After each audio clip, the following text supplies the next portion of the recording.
Assalamu alaikum wa rahmatullahi wa barakatuh, and welcome back to the Ummahpreneur podcast. I am your host, el-asmar, founder of Ummahpreneur, and with me I have today brother Salman Arain, who is the founder of Umrah Companions, also known as Funadiq. And he has a beautiful story of helping people really embark on one of the most important journeys of their lives as Muslims, which is the journey to Mecca, the journey to Hajj and Umrah. And we'll talk about how he's been able to build this company, his story, and as well the steps he took along the way. Assalamu alaikum, brother Salman. I'm really excited to speak to you today. Jazakallah khair for joining me. Walaikum assalam wa rahmatullahi wa barakatuh. It's really a pleasure and honor to join you today as well and share my story with you and Of our course. company. Of course, the pleasure is all mine, brother. And I always like to start really at the very beginning in this podcast to have a little bit of background. So, can you share with me even a little bit about yourself, actually, before becoming an entrepreneur and building Funadiq and Umrah Companions? What is it that you specialized in? What was your occupation? Okay, so I am originally from Pakistan and Hmm. graduated. I have my MBA. My specialization was in management information systems. Moved to Canada and US. Uh, Hmm. I worked for Intercontinental, Crown Plaza, Holiday Inn, Hospitality Group. Then went into media as well, print media especially. I was heading as a director of shared services, taking care of the publications, printings in Canada and US. So that was back in 2002. So had a chance to, of course, as a Muslim, we want to go and visit Makkah Mukarramah and perform our Umrah to start with. So 2002, I traveled with my wife and my 3 years old son, and that was kind of a life changing experience when they looked at people meet with, like, when we met with so many people coming from all over the world. That was kind of like, it explained a lot of community and the ummah concept in my mind, and that's where the whole journey was started. So went back 2005 again to Saudi Arabia and decided to start my own business. uh, that was an IT consulting services. Saudi Arabia was open at that time for the for foreign investors ownership program, because they joined WTO. So and once, you see, that something interesting happened actually in 2002. Okay, when we went for Umrah, I'm performing the Umrah before travel back to Canada, and somehow it just comes to my mind when I'm doing my tawaf, the last tawaf, that Allah subhanahu wa ta'ala, who is the owner and Malik and creator of everything in this universe, however, he only gave a title of Baytullah to this place. Like, subhanallah, a physical structure on a face of earth where all Muslims are there, Allah has called that his house. So what is so Hmm. special about it? Subhanallah. So, brother, I'm just going around and I'm just thinking, wow. And I am here. I am here where Allah has called it's my home, my house. Yeah, it's such a big thing, right? Um, so the I am continuing my tawaf, and the next thing comes to my mind is the best of the best creation of Allah Subhanahu wa Taala, Muhammad Sallallahu Alaihi Wasallam. Sallallahu Alaihi Wasallam. When when the time for his birth comes, Allah Subhanahu wa Taala again chooses the same city. Allah chooses the same place again. Subhanallah. So what is so special about this place, right? There must be something so special. And I raised my hands to Allah and I said, Ya Allah, give me this place as well. I want to be here. Hmm. So that was kind of a dua that I made, Alhamdulillah. And I went back to Canada. I started my back to job, 9 to 5, you know, start doing things. And I don't know, something happened. Allah made it happen. 2005, we moved to Saudi Arabia, and since then, we live in Saudi Arabia. MashaAllah, amazing. So right now you're living in Saudi Arabia, no longer in Canada. Because I was like, oh, you're my neighbor. I'm in Canada as well. So not no, not anymore. Well, it's a back and forth, right? Okay. Initially, it was only Canada, and then we, of course, the kids are going universities here, and then we Hmm. have a place, we have a business here as well, Alhamdulillah. So it's quite a bit travel in my Hmm. life. So Saudi Arabia, Canada, US, going all over the world. Mashallah, Alhamdulillah. amazing. So you have the opportunity now to live in this beautiful country where you're, close or at least within reach of Baytullah Ta'ala. And of course, from what I know about the story, is that ultimately that you had this idea to start a business and a company where you could help other people experience the same thing. So tell me about that. What is it that sparked this idea in your mind to create Umrah Companions? What is it that kind of motivated you or inspired you to say, not only do I want to experience this for myself, but I want to help facilitate that for others as well? You know, very interesting perspective on this. So once I was there, 2005, every time I was thinking why I'm here. Like there must be a reason. Allah has facilitated this for me. So 2007, I did my Hajj, Alhamdulillah, living in Saudi with my wife, and had a good, wonderful experience. But once you are in Hajj, you realize that how much need and guidance is required. It doesn't matter who you are, it doesn't matter from which background, what educational background you're coming from, and how smart you are. But in that crowd, in that heat, in that movement, uh, I have seen loved one separating from each other. I have seen elderly people needs help because their wheelchair is not being pushed properly. You see people are looking for water, and the water is just across the street. They don't know how to go and get it. The language barrier, right? The fatigue, the heat. Like it's not. It's an amazing experience when you go there and you observe and you analyze that what's going on. So my thought process was, how come, like there are 32 million people live in Saudi Arabia, and only 2.5 million people come from outside. How come the 2.5 million people cannot be taken care by these 32 million people? Mm. So there must be some sort of an initiative that should address this. So I start talking to the people coming from my own community background, a little bit social, a little bit like entrepreneurial sort of thing. So we come up with an idea that why don't we launch a volunteer program where the residents of Saudi Arabia will get training, get equipped, get sponsored, right? And they go in Mecca and Medina, especially in Mecca and Muzdalifah and Mina, during the days of Hajj, and just do the basic help, nothing more, right? So if somebody needs water, just give them a water. Somebody is just like lost their camp, the direction, just look at a map, guide them. You know what? This is the way to go. Somebody wants to go to the hospital, take them to the hospital. So this is how it started. It started taking shape in 2010, and we created a platform called, because a lot of my fellows and the friends were from Pakistan. So we created a program called Pakistan Hajj Volunteers Group. And initially we said, okay, let's go. We don't know anything about it.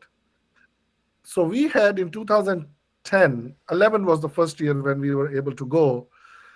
And one of the condition was that none of the volunteers are going to perform Hajj. We will only serve the Hujjaj, the guest of Allah subhanahu wa ta'ala. 80, we were able to gather 80 brothers to go for the Mashallah. first year. Yeah, Amazing. alhamdulillah. We picked up some food, we picked up some water, no organization, no management, no nothing. Just go on the ground and we are going to figure it out. And that program, then year by year, starts becoming so important that we digitized the whole MENA. We recorded the whole, camps, locations, training Mashallah. programs. We build the mobile apps with 8 languages to guide people if they get some sort of a help they need. We build the digital maps that were started using by the government authorities from different countries. We start building a call center for the people who needs help. It turned out to be a complete community driven project. Wow. And Subhanallah. as of today, this program is run only by community in a very specifically, a beautiful matrix sort of an organization where there's no uh, hierarchies and chain of commands. And if I am correctly remember, 2019 in the full Hajj year, we had over 5,000 volunteers in that program. Mashallah. That's beautiful. Alhamdulillah. So that was the inspiring thing. So the question to when it comes to mind, okay, get into it. So that program becomes so successful, alhamdulillah, and effectively is working through the community, and a lot of brothers and sisters has helped that program to take it to where it is today. I started looking at it and saying, what, by the way, this is only for Hajj. That's only for 5 days. But the people are also coming in Umrah, and they're also facing the Mm-hmm. similar sort of problems. So something needs to be done. Something like needs to be fixed. But now the problem is you cannot run a 12 months program on volunteers. So you got to do something else. You have to have a different business model. And that's where it's triggered that in order to serve the guest of Allah subhanahu wa ta'ala properly, there has to be a platform that should focus on the social side of it as well as the spiritual side of it. Mm-hmm. And unless it has a commercial aspect to it, so the purpose becomes the reason for starting a business. So the purpose was, and it Mm-hmm. is today, to become, and that's the reason we come up with the concept, we come up with the terminology called Ashabul Umrah. Mm-hmm. So the companions in your Umrah. Yeah. So that's where the whole thing was started.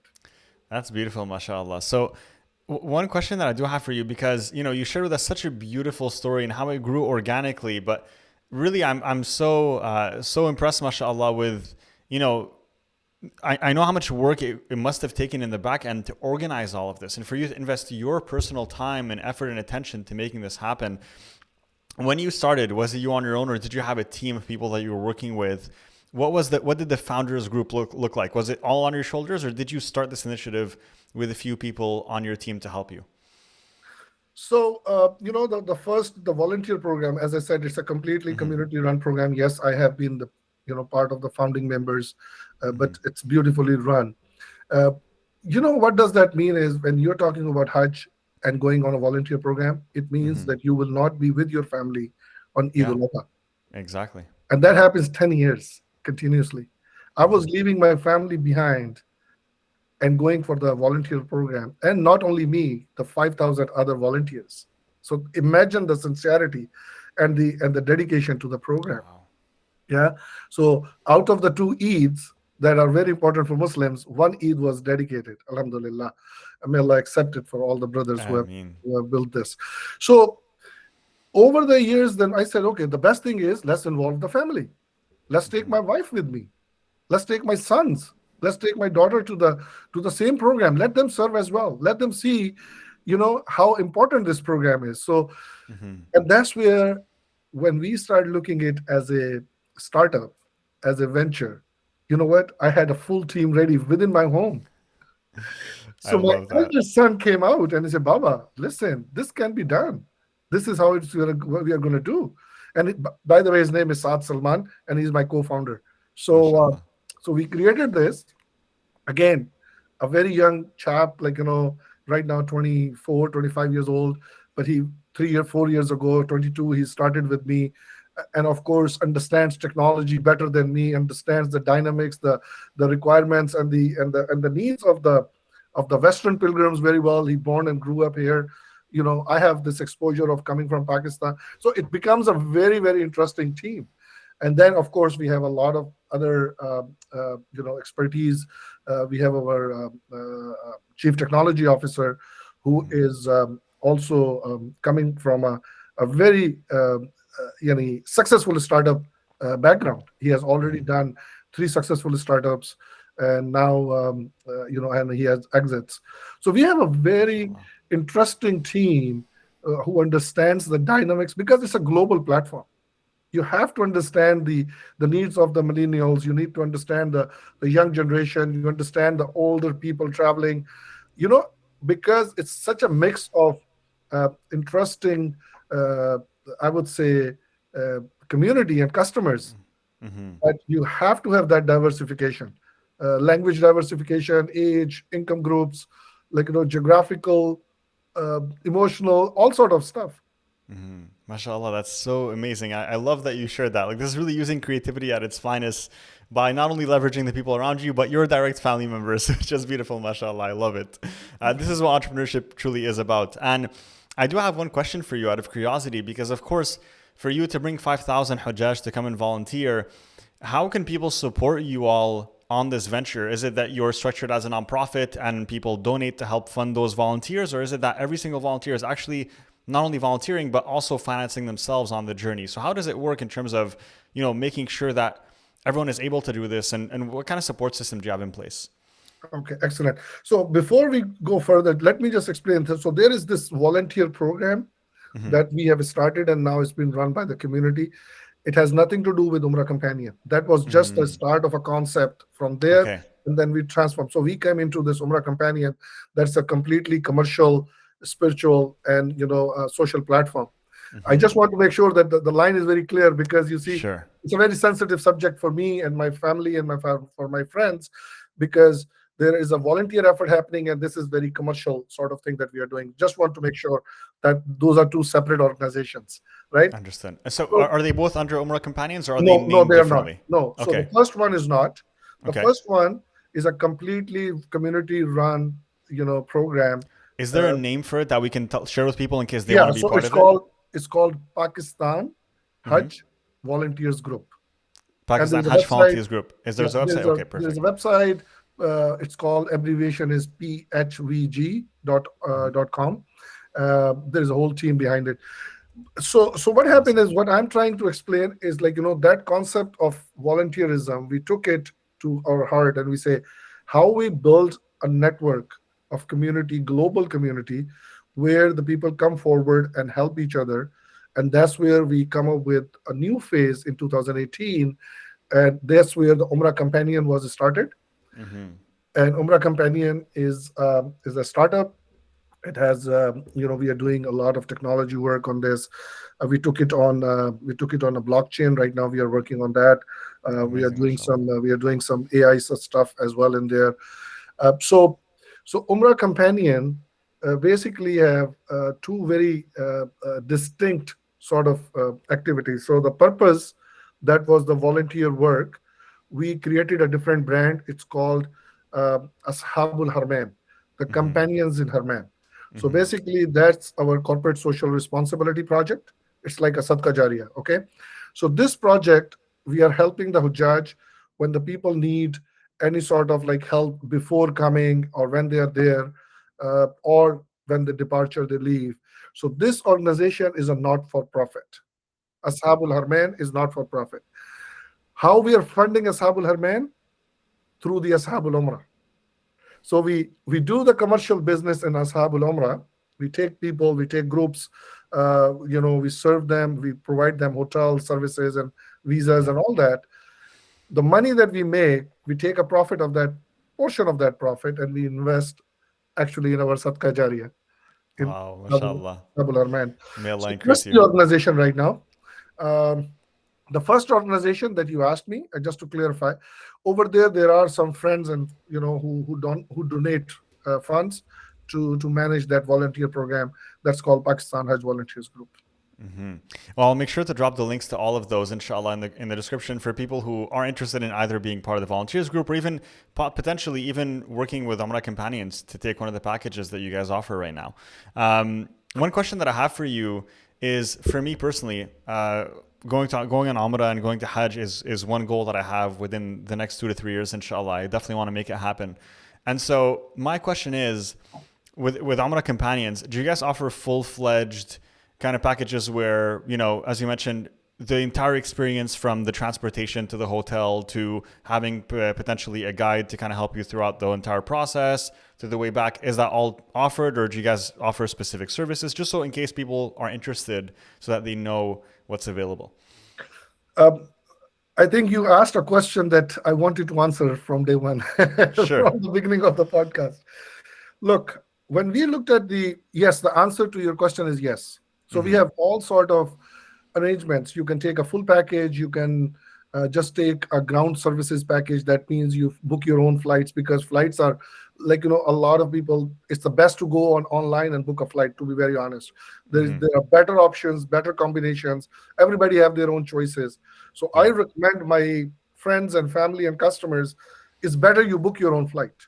The Hmm. connections are there. You're not dependent on anyone. Any changes, you can make it happen. Yeah. So what we take care of is, we call it a ground package. So basically, we are responsible to issue the visa. We take you from the airport pickup all the way back to the airport, right? Hmm. And then we make sure that, it's as I said, we one objective that we are working with is, we are customizing everything, because Hmm. that empowerment for the pilgrim is very important. Why? Because the it's a life changing experience, right? Like, the people come from a different backgrounds and ages and requirements. um, Spiritually, some people are ready, but Yeah. they're not ready, right? Hmm. Some people are physically and spiritually ready, but financially they're not ready, Hmm. right? So what we are working with is kind of a program where we help understand where the pilgrim is planning and going and thinking. So you can even connect with us, even you're planning to travel in 2 years from now. Yeah. So we can help. Hey, listen, this is the way, that this is how you should be doing, and this is how the money saving should be done.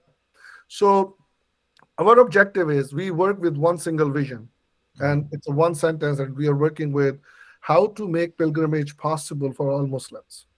Beautiful. I love that. Okay. So there are people who are travel ready. We have the platform, we have the packages, we have the support available and the guidance. There are people who are not financially ready, or spiritually, or physically. We will help you to get ready so Hmm. you can travel as well, Inshallah. inshallah. Every great business is built on a really big vision that is worthwhile to pursue. And I think both of those are important. That it's a very big vision. Number two, that is worthwhile to pursue. And I think just the statement that you shared with me right now, that we want to help make Hajj accessible to all Muslims. That in itself, that vision is it's just such a big and grand vision, and it just saying that, hearing it myself, like I get so excited hearing it, right? Because it's just worthwhile to pursue. Like being able to do that, like the impact that it would have on the Muslim Ummah as a whole is beautiful, mashallah. And may Allah grant you the reward for every single person that you help facilitate to arrive to Hajj and to visit the house of Allah subhanahu wa ta'ala. Inshallah. So I want to ask you a few more questions because I'm very curious here, and I'm sure my listeners are too. But you did mention that you're working as well on something that is tied to the cryptocurrency space. So if I may inquire a little bit more, so what kind of work are you doing on that side, and how does it relate to what you're doing, with the Umrah packages and everything else? Okay, so very interesting. So the way is, as I just, mashallah, you picked up very nicely. So you see, there are two parts to the whole journey. One is the Hmm. travel arrangements, and the Hmm. other one is getting ready. Hmm. The getting ready piece requires community, and that Hmm. community is can be built through the tokenization, through through some sort of a participation in a program. So that's what we are building at this point, and we are ready to Okay. launch. So uh, crypto is only one application of that thing. It's basically, Hmm. engaging the community to participate in different levels. I give you an example. So let's assume that you are traveling in Hajj, or you're going for Umrah, and you're going for, generally from North America, people go for 7 to 10 days. In 7 days, you have performed your Umrah. Now you have some spare time, and you're part of this community that's engaging you on a different level, through the tokenization, through the crypto, through whatever, right? Now you say, Brother Salman, I am here and I want to serve the Ummah as well.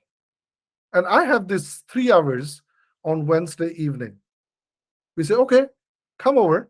We have this program where we are helping to go to the hospital, or we are going to the in Mecca, and we are trying to find some family members who are, you know, who have been lost, and they're disconnected with each other. So where is the team is working to find them? You bring your 3 hours of volunteer work. Let's help find those people. So you become, and you will taste that, and you will experience it. And when you go back to your own community, now you have a life-changing experience where you have seen, you helped you help a Chinese woman. She may be 80 years old, doesn't speak English, doesn't speak your language. No, you will never see her again. And by the time you will help her, she's going to kiss you at your head or give you a dua, give you Mm-hmm. raise hands in front of Allah subhanahu wa ta'ala, and she is the guest of Allah subhanahu wa ta'ala. Mm-hmm. Just imagine that how powerful and how impactful your Umrah is going to become. Mm-hmm. SubhanAllah. Yeah. It's beautiful. So Beautiful. that's the reason we are building this crypto, we are building Mm-hmm. this tokenization. Um, uh, I would not use the word crypto because it's not too much driven towards the, the as a currency or as like, we are more doing tokenization to build a community, Mm-hmm. right? And then we have a roadmap in terms of how that tokenization is going to impact. But the main purpose is to engage the community and helping each other and then rewarding each other through that platform. You mentioned community here when you're answering when you were talking about this, and you were mentioning community when you were talking about the volunteers program. And I think we've mentioned maybe the word community about 20 times in this episode, and I think for good reason, because community is so important when building a business. A lot of people think that it's an individual endeavor, that it's something that you do on your own, and hopefully eventually with time you have enough money to hire a team. But more importantly, I think we need to expand beyond the vision of what's going on internally in the company and look also externally as not only just building an audience, but building a community around the business that we want to build, around the movement that we want, because the only way you'll be able to achieve your goal is by having really a community that helps support that vision, right, towards what you want to build.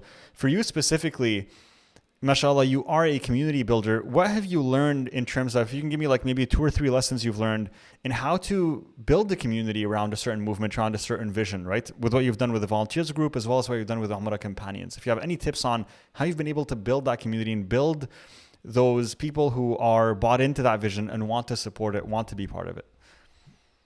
I think the it's a very simple. It all starts with sincerity.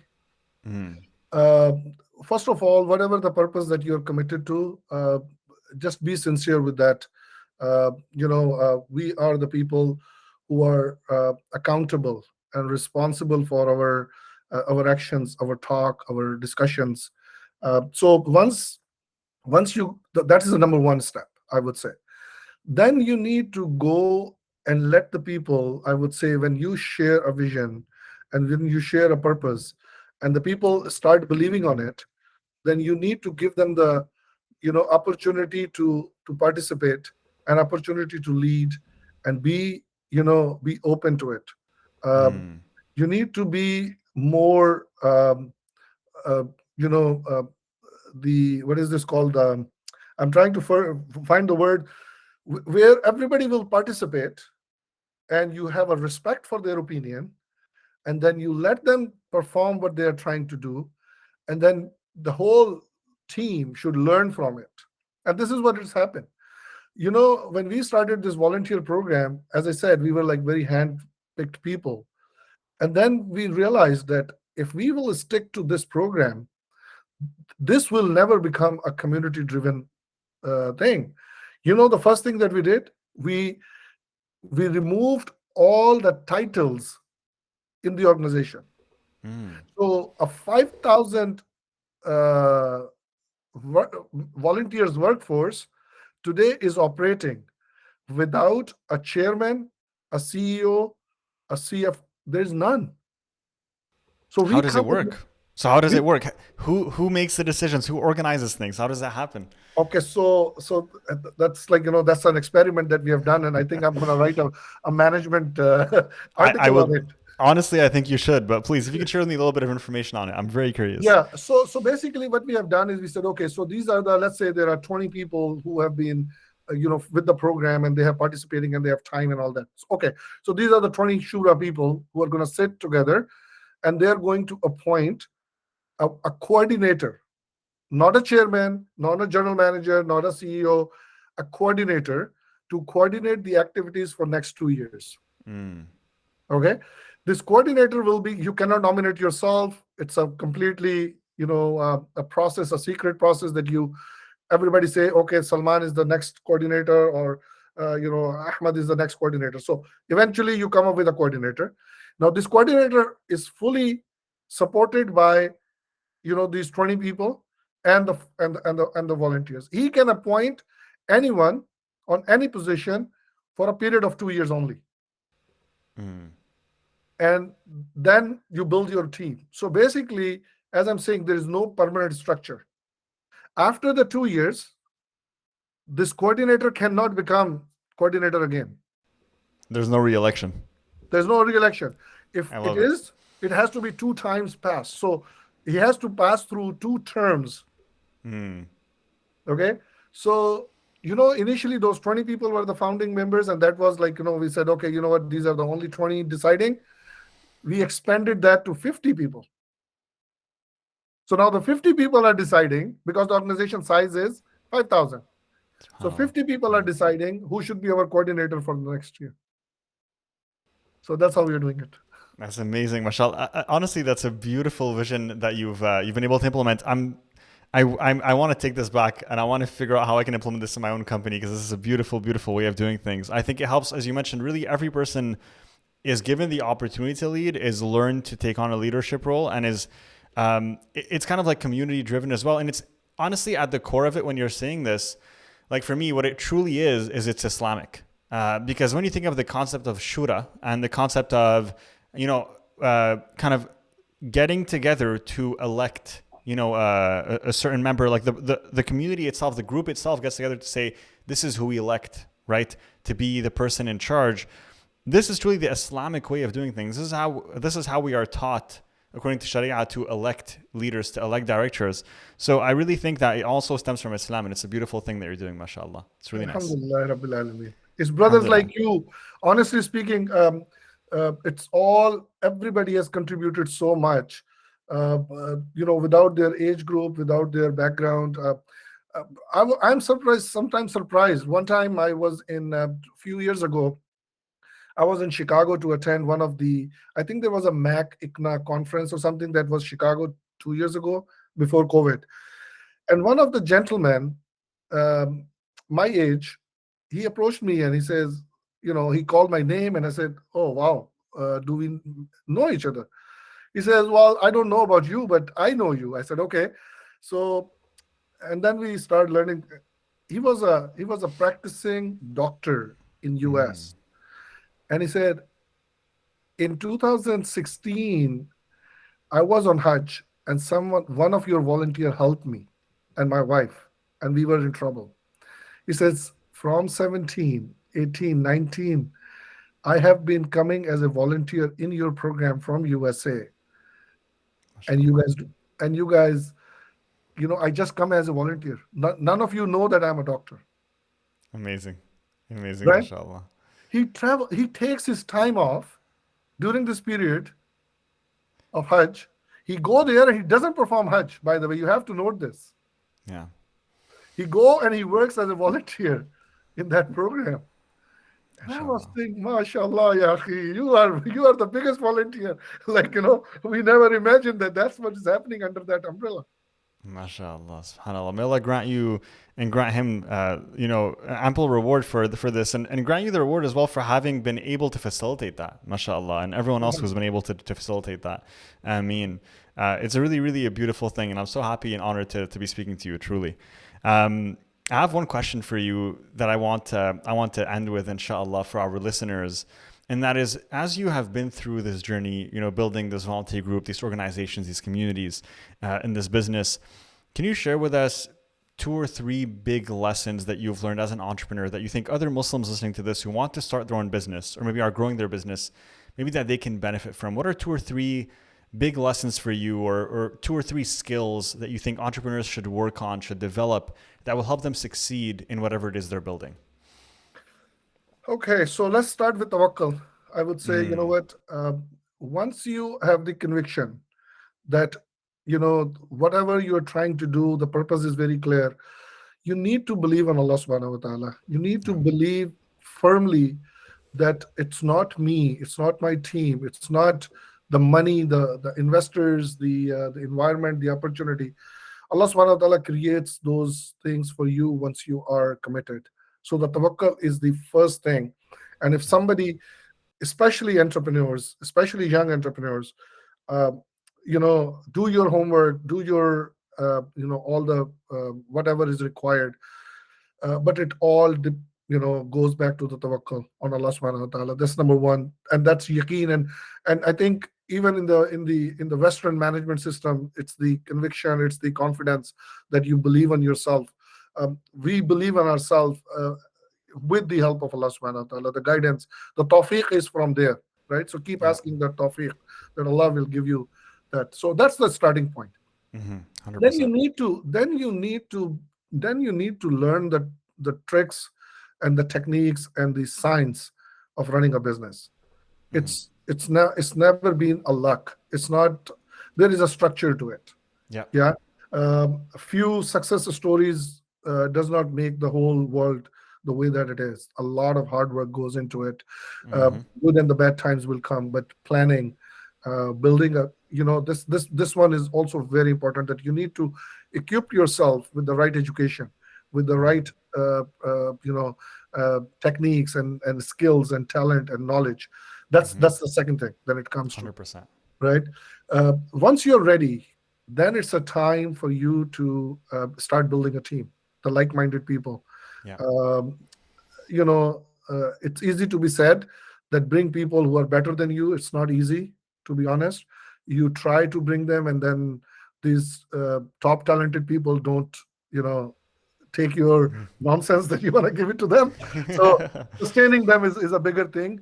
And that is only possible, again, goes back to the sincerity. When you're bringing someone and you're sharing your idea with someone and say, hey, listen, come join me.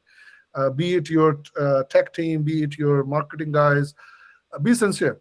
If you really believe on those individuals, because people have their careers mapped out, people have their own aspirations and requirements. So Yeah. don't deceive anyone. Don't say, oh, you know what, because he's the top guy, he knows this stuff, let me get this thing done, and I will go, and this way I will raise some institutional money, and then we will figure it out. So now the team is there, tawakkul is there, the skill is there. The last thing that I would say is business modeling. Mm-hmm. If you don't have a right business model, you know those days are gone, right? When people said, okay, let's build the traction and then the business will be very successful. Mm-hmm. No, you have to know from day one from where your profits are going to come, from where the money is going to flow in this business. End of the day, uh, it's not like, when we go to the investors, when we go to the VCs or institutional or crowdfunding or whatsoever, if you're not sincere and again you're not honest, uh, the business is not going to flourish. Yeah. Yeah, you may make some money, that's fine, but end of the day, it's just the money, right? So you're not going to create a business. The business cannot be created only because you have access to the money. Yeah. So those are the few things. I think the rest is. I appreciate you. Just that in itself, if someone really takes those principles and then applies them diligently, then they will be able to be successful, inshallah ta'ala. And as you mentioned, really one thing that I want to highlight, tawakkul, I talk about it constantly. I recently filmed a video about this on our YouTube channel, and I constantly kind of hammer this concept into the clients that I work with, and into even like our Instagram posts and everything else, because I think one of the biggest afflictions that we have, I think as a society and as a whole, and especially as Muslim entrepreneurs, is sometimes when we start a business, we think it's all on our shoulders, right? Which is exactly what you mentioned. And then that anxiety, that fear creeps in. And then what happens is, when you're operating from a place of fear, you're not really operating up to your potential. And then, the tawakkul is not there, right? Because you don't have that. When you have that reliance, then you're scared. What's going to happen? Oh, it's all on my shoulders. But when you have that tawakkul on Allah subhanahu wa ta'ala, then you're like, okay, what I can focus on is doing my part, is me doing the best that I can. And the result is up to Allah subhanahu wa ta'ala, right? At the end of the day, Allah subhanahu wa ta'ala will determine the outcome, but I have control over the process. I have the control over my effort. If I put in the effort that I can, then the rest is up to Allah subhanahu wa ta'ala. Now, of course, if you're not putting in the effort that you can, that's a different story. But as long as you are, have that, fear is really one of the things that just stops so many people, I've noticed over the years. SubhanAllah. Absolutely. I think the there are bad times when you go through some tough journey. This entrepreneurship is not Yeah. something, and it's becoming more and more challenging. Honestly Correct. speaking, it's becoming, because of the globalization, because of the this the storm that we are in, your social media presence and engagement, and it's not easy to manage everything. It is difficult, and if Yeah. you don't do a 5 times sujood, it's hard. Yeah. Honestly 100%. speaking, if you don't, because you become, the journey is very lonely, right? You sometimes you feel, oh my God, what I have what to do next, right? Even though you have founders and team and everything, and then you take a break, make wudu, go back to your salah, and talk to Allah subhanahu wa ta'ala. This is my SubhanAllah. challenge now. And then, Yeah. you know what? Go back, work hard again. Yes, exactly. I love that. That's a beautiful, beautiful way to wrap up this podcast. Jazakallah khairan, Brother Salman, for joining me today. This was an absolute pleasure. I enjoyed it immensely. How can people go and connect with you? And more importantly, how can they go and benefit from, inshallah, just looking at what packages you guys offer, taking part in that, or even possibly taking part in the volunteer initiatives, inshallah? So the website is umrahcompanions.com. Mm-hmm. Um, I think that's the starting point. Perfect. There you will find the link even to our corporate social responsibility project, that is the harmancompanions.com. Uh, Instagram, we are quite active. My social media team out of Canada is they love Instagram, so that is the best way to connect from there. We Perfect. keep coming with a lot of new initiatives, so just like us there, and then we take the relationship forward. The packages are on the website. We have, we customize it. The last thing that I just want to share, we come up with the last something very unique recently, and that's called snowbird package. Mm-hmm. So, in Canada, you'll know this, Yes. our elderly, retired, the people who are working offline, online, remote locations, we come up with a long stay Umrah package in Saudi Arabia. Amazing. So you Beautiful, can stay mashallah. 2 months, 3 months in Mecca or Medina, and we can take care of that as well. So those Amazing. are the kind of unique things we are doing. Go visit our website. I'm available on LinkedIn as well under the same name, Salman Arain. Uh, yeah, I Awesome. think we Thank can you move so on. much. Yes, Jazakallah khair. We'll make sure to drop those links in the description, guys. So please go ahead and check them out if you enjoyed this episode. And if you are planning to go to Umrah or Hajj, or share them with someone that you know that is planning to go on the trip soon, inshallah. Spread the word and the good deeds. And again, a quick reminder for all of you as well. If you enjoy watching, listening to this podcast, this is a purely organic podcast. We don't monetize this podcast. We don't get any sponsors. So if you'd be kind enough to leave us a review and subscribe, it would mean the world to us. Leave us a review, share it on your Instagram, your Facebook, wherever it is that you spend the most time, and spread the word about Ummahpreneur podcast so we can continue to feature people like Brother Salman who are building amazing things within our community and deserve to have a spotlight shined upon them, inshallah. Jazakallah khair, Brother Salman. This is an absolute amazing episode. I really enjoyed it. Thank you so much. وإياكم. جزاك الله خير. في أمان الله. Thank you. Assalamu alaikum. والسلام ورحمة الله وبركاته.